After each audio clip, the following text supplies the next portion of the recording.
Hello there peeps, welcome back to another episode of James Talks Sport. Much appreciated. Thanks for passing by the channel again. Hit that subscribe button if you guys are new. Don't forget as well, please, to like and share the video.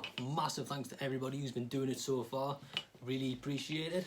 Alright, so this weekend the big man's fighting again, Anthony Joshua. And I'm really looking forward to it because it feels so long since I've seen AJ fight. You know, it's literally been a year.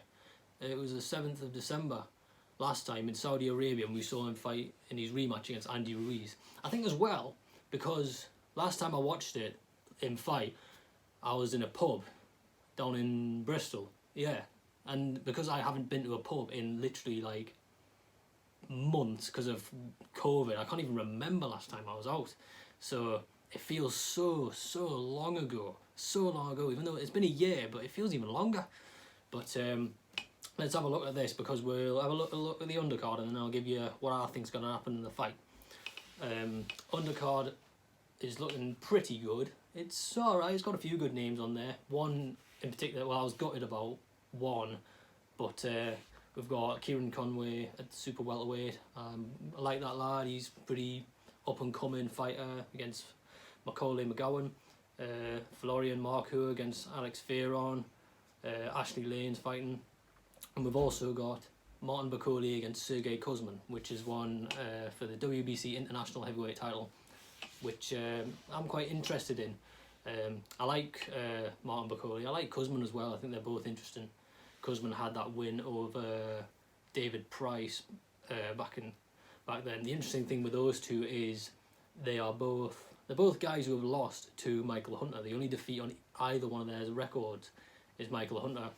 The only difference being Bakole got TKO'd in the 10th round and Kuzmin took Hunter to a points victory. So I was originally favouring Bakole, but I'm actually going to go, my bet would be Kuzmin to win that fight. I just think he's a better boxer of the two. And we've also got Hughie Fury versus Mariusz Vach. I'm not too sure how entertaining that's going to be, to be honest. I don't get Hughie Fury, man. I really don't. Like, there was an article recently which I read where he said, like, I should be fighting the top 10 heavyweights of the world. And we were kind of like, well, yeah, you have. And you've lost. You fought 3. You know, you fought Joseph Parker, top 10 heavyweight. Kubrat Pulev, arguably, because he's fighting AJ, he's arguably a top 10 heavyweight. And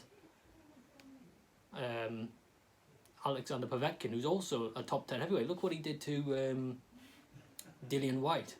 So yeah, I think Hughie Fury will do the job, but he needs to stop this kind of, he goes from average opposition to literally like the best. The gap's too big. He needs to work up. So if he could get a fight against a Joe Joyce, for example, you know, a kind of domestic level fight, and then work up from there, I think we'll see better come from him. But the problem is he's going from average opposition to literally some of the best in the division.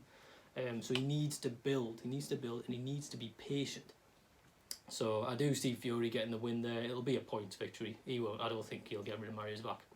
Mariusz Vach is durable. He's a lump who's got slow foot movement and not very good head movement, but he's durable. Like, he can take punches. So that's that one.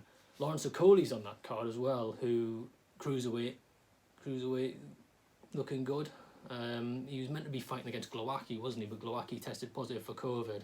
So he's got this guy, Yezuskian, probably butchered the name, who, I have to be honest, I didn't know before this fight was announced. I would have loved to have seen the Glowacki fight because I like Lawrence Okolie. And I think he has the chance. I think he is a potential, there's a world champion in there. Solid, well, definitely a world champion in there.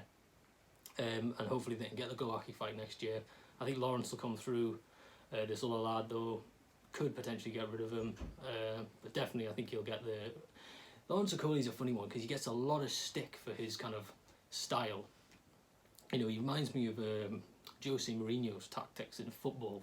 You know, Jose Mourinho plays pretty ugly football, which is not fun to watch, but he gets the win. He gets the job done. I think Okolie's very similar. He doesn't have an exciting way of fighting, but he gets the win, he gets the job done. So it's kind of like, you know, how do you call it? Do you say change your style and then risk losing, or do you stick to the game plan which is working and keep getting the wins? So for me, it's a kind of like, well, if it ain't broke, don't bother fixing it. And then of course we got the main event, which is AJ versus Pulev.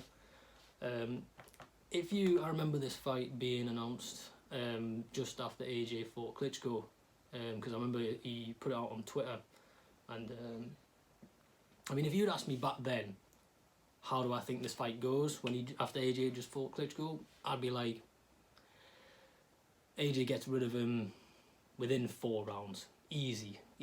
Like Joshua back then he was kind of like, you know, it's untouchable wrecking machine, just kind of went through everyone. Now I think AJ is going to be more tactful in his approach to fights in general. So I think we will see, we'll see a bit more of this kind of new AJ that's kind of come after the post-Ruiz AJ. I do expect Joshua to come in heavy though, because he came in so light for the Andy Ruiz rematch. He was something like 16 stone, he looked almost drained. I think he'll be more on the 17 and a half for this fight, which is his kind of regular weight. I do think, I would like to see some pre-Klitschko AJ, you know, the kind that just went in there rough and tough, kind of stuck his tongue out, got in their face and just unloaded the punches, which I think he can do, but I think he will be a bit more tactful. And Kubrat Pulev I'm not overlooking in the slightest, because Pulev's got a solid amateur record, European championships, world championships, you know, he's got a good amateur record, and plus he's only lost once, which was to Vladimir Klitschko, the legit Vladimir Klitschko, 2014. So and you know, he's had that win over Chisora, Huey Fury. So I think Pulev is not someone to sleep on. I do think AJ beats him, but I think AJ will get him out of there late. Whereas before I would have said within 4 rounds. I think this time I'm probably going to go for rounds 8 to 9. I think AJ will get rid of him. I think he'll try and stick behind that jab a bit more. You know, because Pulev's got a fantastic jab. Pulev's not easy to box because he's a very good amateur pedigree. Great jab, decent foot movement, but he's quite stiff and he's strong as well. Very strong lad. So I'd say AJ will get a win by round 8 to 9 TKO or points victory. And it should be interesting, and I'm looking forward to watching it.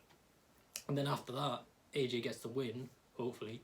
It'll be a question of what next for AJ? What next? Where do we go next? What happens to Pulev? You know, because Pulev's getting on a bit now, isn't he? He's something like 38, 39. So it might be time, one last big payday and hang up the gloves, and then we'll see where it goes from there. Let me know what you guys think, and is AJ getting the win? And I'll see you all guys soon. Peace.